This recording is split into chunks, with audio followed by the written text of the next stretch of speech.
Por um acaso, ele recebeu de uma médium que psicografou harpas eternas, que agora eu não me recordo o nome, não vou procurar, mas vá lá no livro que lá traz o nome dela.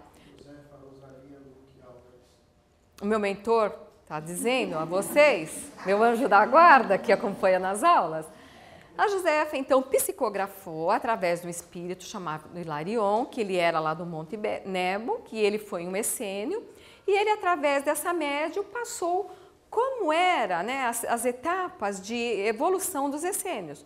O primeiro grau era o silêncio e a fraternidade. O primeiro grau, logo que eles aprendiam, logo que eles entravam, que passavam, e o que eles tinham que exercitar? O silêncio. Diz que quando eles recebiam as pessoas, eles recebiam com a mão e isso, olha, silêncio para nós. Para quê? Para você valorizar a palavra. E a fraternidade, para que você acolhesse a todos sem medo, sem distinção. Então a gente já ia exercitando isso, porque diz que lá, naquela época, também existia assaltos, isso e aquilo, mas eles abriam as portas às pessoas. Isso a gente vai ter que exercitar muito, né, gente? Eu não aconselho ir tão fundo. Mas é um exercício, a gente pelo menos não ter medo das pessoas que passam ao nosso redor na rua, sei lá. O segundo grau era do servidor, o terceiro grau era do discipulado. Só que quando eles passavam de um grau para outro, eles levavam uma tabuinha ou um pergaminho e eles ficavam recolhidos 7 dias, só lá meditando, o que é que eu fiz, né? Que eu posso estar passando que não está de acordo com esses ensinamentos que eu estou aprendendo. Então eles refletiam 7 dias, escrevendo tudo o que eles julgavam que não estava correto. Não teve uma aprendizagem? Então dá para se analisar. Quando você aprende algo, você é cobrado desse algo. Depois de 7 dias, eles saíam dessa retidão e era dado uma análise. Então, ele era analisado. A Edgar Armond, né, ao ler Harpas Eternas e entrar em contato com isso, falou assim, o pessoal não fica afastado. Nessa correria do dia a dia, não dá mais para ficar afastado. E nós não somos monges. Nós estamos em contato com a população aí 24 horas por dia. Aí falou, e como é que esses iniciados agem no seu dia a dia lá fora, depois de sair de uma aula de aprendizes do Evangelho? Então, esta reforma é diária. Então, todos os dias eles terão que falar. Então, foi por isso que foi introduzido a caderneta pessoal, diante dessa reflexão, que quando nós escrevemos em algum local como é que nós agimos, nós não esquecemos mais. Olha, alguém foi na minha frente a 20 por hora e eu buzinei mesmo. Infeliz, onde já se viu, se ele está sem tempo, se ele está com muito tempo, ele pensa que eu estou sem tempo, e dá-lhe falar, não, não é assim. Aí você vai parar, será que eu estava com a razão? O que é que eu deveria ter feito? E você vai discorrer na sua caderneta e vai se propor a ter mais tolerância e paciência com aquela pessoa. Você sabe se o carro dele estava com problema? Se estava puxando só a 20 por hora? Ele estava se encaminhando aí para o mecânico? Como é que você pode julgar o outro sem estar sabendo o que ele está passando lá dentro daquele carro? Então, é essas reflexões que vão nos levar. A pessoa entrou de uma vez na nossa frente, será que ele é de outro estado, de outro país? Então, a gente nunca sabe exatamente o que passa na cabeça do outro, mas quando você coloca na caderneta, você é levado a se pôr no lugar do outro e pensar como o outro, para não ser o juiz do outro. Quem foi que nos delegou ser juízes? E quem disse que nós estamos sempre com a razão? E a caderneta vai nos mostrar isso. Então, Edgar Armond, diante desta grandeza de sugestão do Razin, foi que ele leu Harpas Eternas de sugestão do Razin e chegou a essa conclusão. Se ele me pediu para ler e há nesta possibilidade de avaliação e de orientação, então vamos aproveitar, vamos utilizar na escola. Mais objetivos da caderneta: descoberta e visualização das ações corretivas ou de amenização. O que eu posso corrigir, o que eu posso amenizar. Antigamente nós brigávamos e gritávamos assim com os nossos filhos 10 vezes por dia. Hoje nós só gritamos 1 ou 2 vezes, mas eu não consigo. Mas você melhorou bastante, não é? Então, só naqueles momentos que você chega a zerar a sua razão, que você fica completamente fora de si. Mas nos outros 8 momentos, você já para e reflete. Por que eu vou gritar com ele? Se ele errou, é porque ele não sabia o que fazer.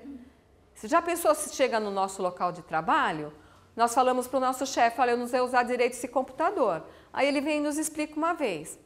Tudo bem, é o que nós ensinamos para o nosso filho uma vez. Segunda vez, nosso filho errou, não fez direito. É a mesma coisa, nós chamamos o nosso chefe e falamos para o nosso chefe, olha, não sei mexer nesse computador. O que ele vai fazer? Ele vai bater na mesa? Ele vai nos xingar? Você é burra, você é imbecil. Onde já se viu, já expliquei 2 vezes, continua fazendo a mesma coisa errada. Então, gente, essas comparações que os pais fazem com os filhos. Onde que lá fora nós queremos ser compreendidos, ensinados, reensinados, ensinados novamente, até nós internalizarmos aquela verdade, aquele conhecimento. E por que para a criança a gente fala 1 ou 2 vezes? Né? Para pensar. Então, a caderneta nos leva a essas reflexões. Por que a criança tem que nascer sabendo?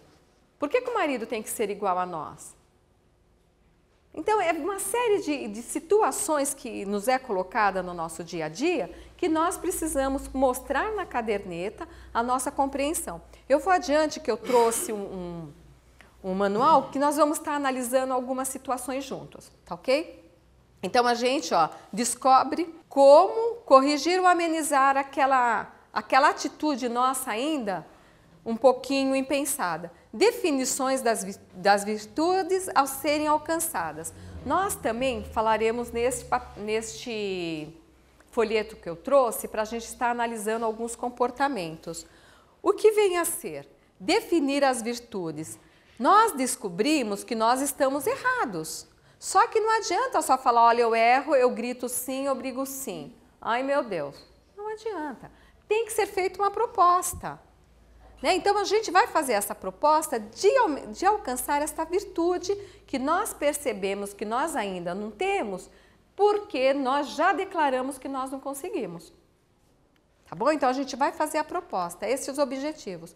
O que é a caderneta pessoal? Instrumento precioso de registro das descobertas do indivíduo no terreno interior, onde serão detalhadas, enumeradas e analisadas em detalhe o resultado de suas reflexões. Então, ela é preciosíssima para nós, porque nós vamos registrar as nossas próprias descobertas, como foi dito nas aulas anteriores. O que dizia Sócrates? Conhece a ti mesmo. O que dizia o Santo Agostinho? No final do dia, faça uma reflexão daquilo que você acertou, daquilo que você errou. Sempre em cima de reflexão. E o que o Edgar Armond também percebeu depois que ele introduziu a caderneta pessoal? Que a psicologia também trabalha assim. Olha, Sócrates, lá 500 anos antes de Cristo, sugeriu que nós nos conhecêssemos primeiros, para depois conhecer o outro, não é? Santo Agostinho pediu a reflexão. Jesus também não condenou. O que ele disse diante daquela adúltera que foi pega em flagrante, que queriam apedrejá-la? Atire a primeira pedra daquele que não tiver pecado. Quer dizer, olha para dentro de você. Reflexão mais uma vez. É sempre reflexão e reflexão. Se nós formos olhar direitinho, né?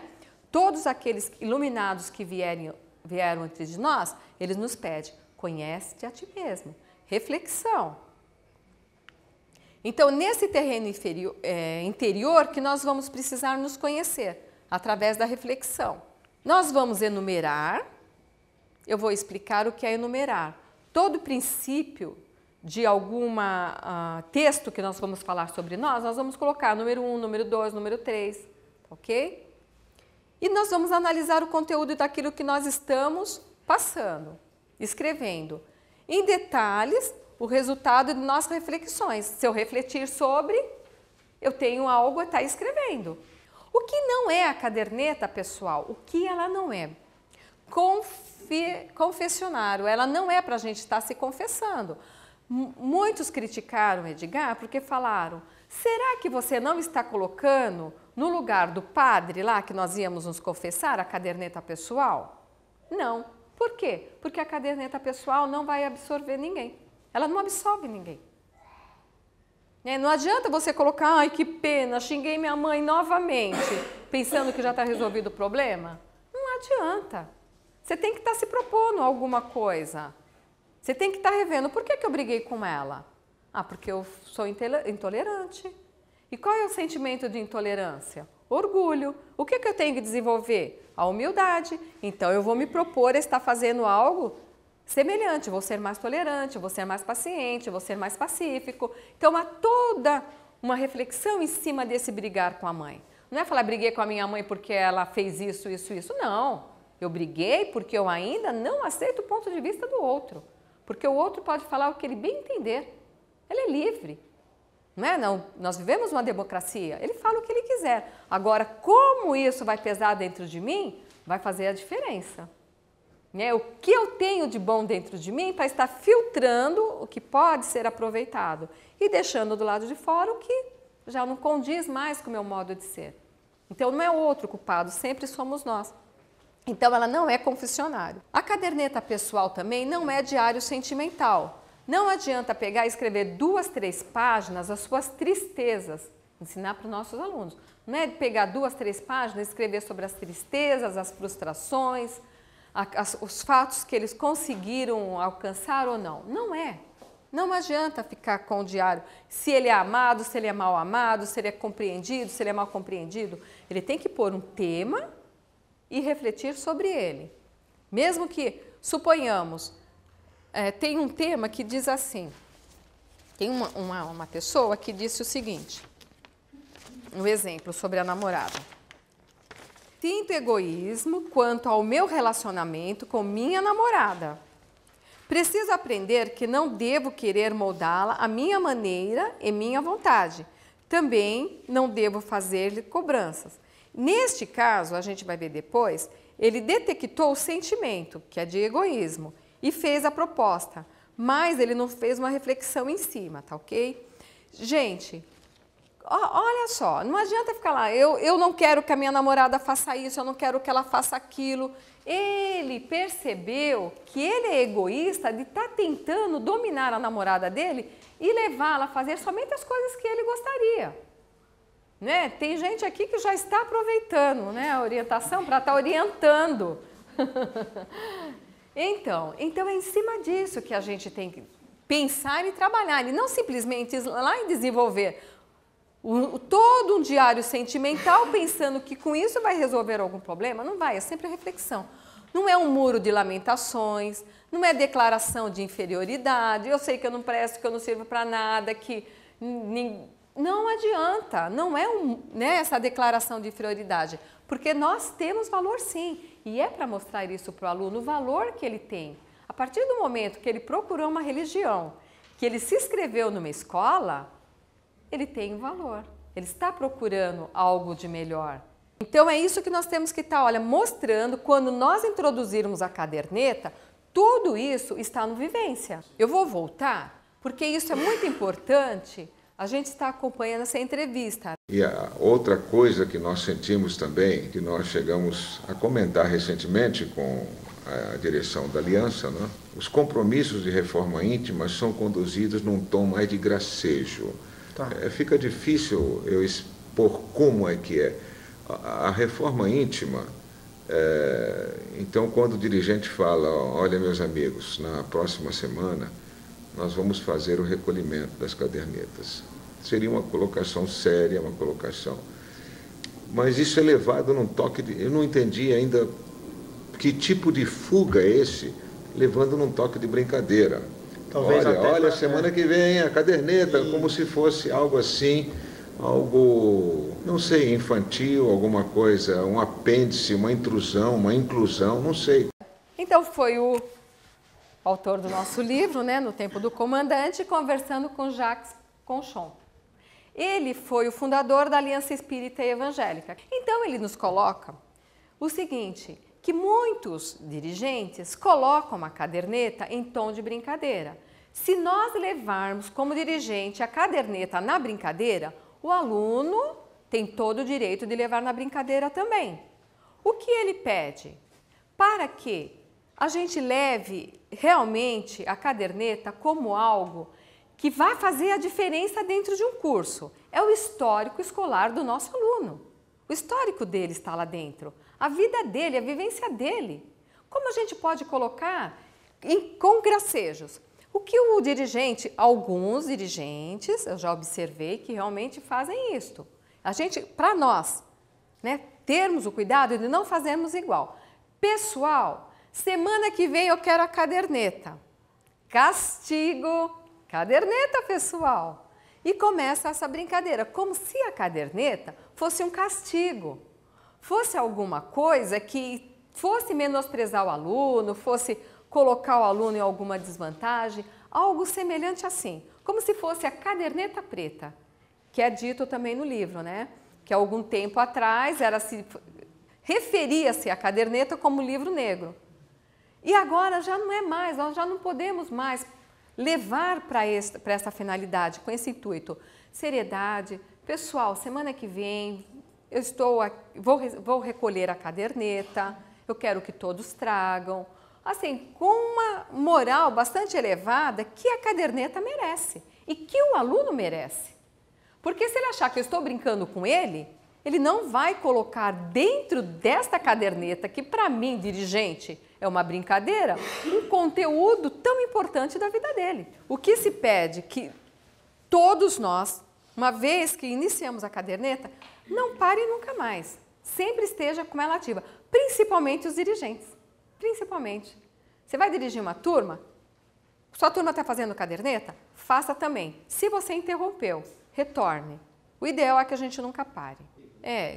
Ele é dirigente de uma matéria que está toda codificada para ele. Para nós, como dirigente, é muito fácil. A gente pega o vivência, está tudo aqui. Mas e a direção da minha vida? Como é que eu estou levando?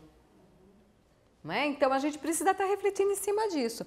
Então, foi muito bem colocado esse vídeo para que a gente saiba que não é na brincadeira que nós vamos levar a reforma íntima dos nossos alunos. É com muita seriedade e responsabilidade, mostrando para ele o nosso real interesse pelas coisas pessoais dele, pela vida dele. Ele está se expondo, não é verdade? E é muito difícil a gente se expor. E o medo de ser analisado, criticado, corrigido. Características formais da caderneta pessoal. Vamos lá. Todo aluno deverá possuir uma, desenvolvendo nela seu exercício de reforma íntima. Esse todo aluno deverá possuir uma é também, mais uma vez, o dirigente que oferece a caderneta pessoal, quando da passagem dele, na aula 23, para o grau de aprendizes do Evangelho. Ele vai se colocar numa posição superior à que ele vinha até então. Então, o que ele recebe? A caderneta pessoal e o guia do aprendiz do Evangelho. É isso que nós oferecemos a eles na aula 23, tá ok? Dessa passagem. Esta caderneta precisa ser uma caderneta, como no início ela estava, azul. A aliança pede que ela seja azul para ser padronizada e de capa dura também. Talvez pelo mesmo motivo para ele não arrancar as folhas.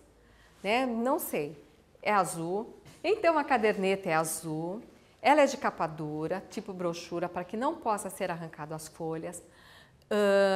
Que mais? Esta caderneta, ela é vendida lá na Aliança Espírita Evangélica.